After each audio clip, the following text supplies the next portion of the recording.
Hey there, welcome to LSAT Demon Daily. I'm Ben Olson, that's Nathan Fox. We're the founders of LSATdemon.com and our weekly podcast, Thinking LSAT. We have an email here from Jay. The subject is parent information. Hi, Ben and Nathan, and or whichever awesome person is leading the podcast today.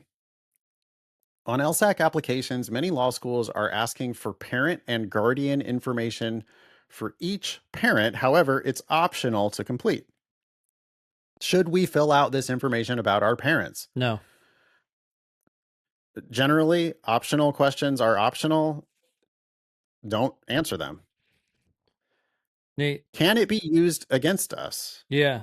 Sorry. Says Jay. Go ahead, Ben. Sorry to cut you off, but it's funny that this question came in because I literally just sent this to one of my kids. He was asking about this exact thing because he's applying to school and they're asking for information about me, all sorts of details. And I said, hey, make sure those questions are required.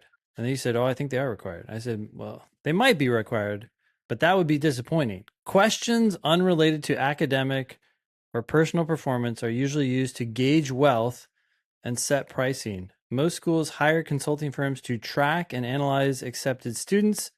They frame it as getting to know you or helping you with admissions, but in reality, it is often more calculated.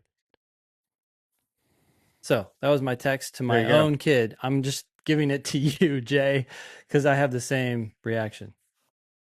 Yeah, and it's funny because I could imagine people like sort of wanting to brag on their very successful parents. Yeah. You know, like, oh, my last name isn't Pritzker, but you might want to know that my, Pritzker, a famous billionaire family, like you might want to name drop some DuPont, some really successful person. Yeah, exactly. Yeah. So, yeah, Jay continues, can it be used against us? Well, yeah, especially if they're very wealthy, it could be used against you in pricing terms. Jay says, in my particular case, I am a first-generation college student, so I see some value in filling it out. However, there is another part of the application that asks specifically about being first generation, so that makes me suspicious that this specific parent info section is more about the school researching your parents and trying to use that information to somehow offer you less scholarship. Does it look bad or raise any red flags if I choose not to provide information about my parents? I would say absolutely not. They're going to look at your application based on the answers you do provide.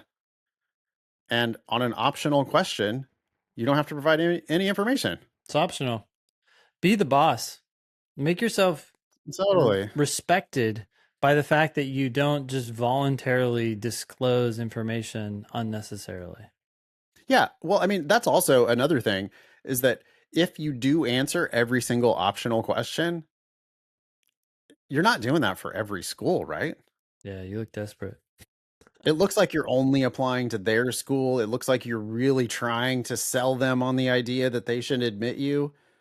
You know, they either want you based on your LSAT and GPA or they don't. Yep. So you should, just don't ever answer optional questions unless you think it's going to benefit you in some way. Yeah. Here, I don't see any benefit. So they're asking for parent full name, parent full address, whether they're alive or deceased, their occupation, their highest level of education, which college and university they attended. Yeah, how do the consultants then use this information? You can use it in all sorts of ways, right? Parents' occupation will obviously immediately suggest some income ranges, but so would highest level of education. So would college and university attended, including location. Did you? Oh, you're going to look them up on LinkedIn. 100%. Right? Oh, yeah. No, this person CEO is of what? 100%. Oh, I see that you started multiple businesses. Yeah, okay. Yeah, I never answer any of these unless they're required. Yep. Thanks, Jay. Email daily at lsatdemon.com if you would like to ask us a question or share some LSAT or law school admissions news. Thanks for listening.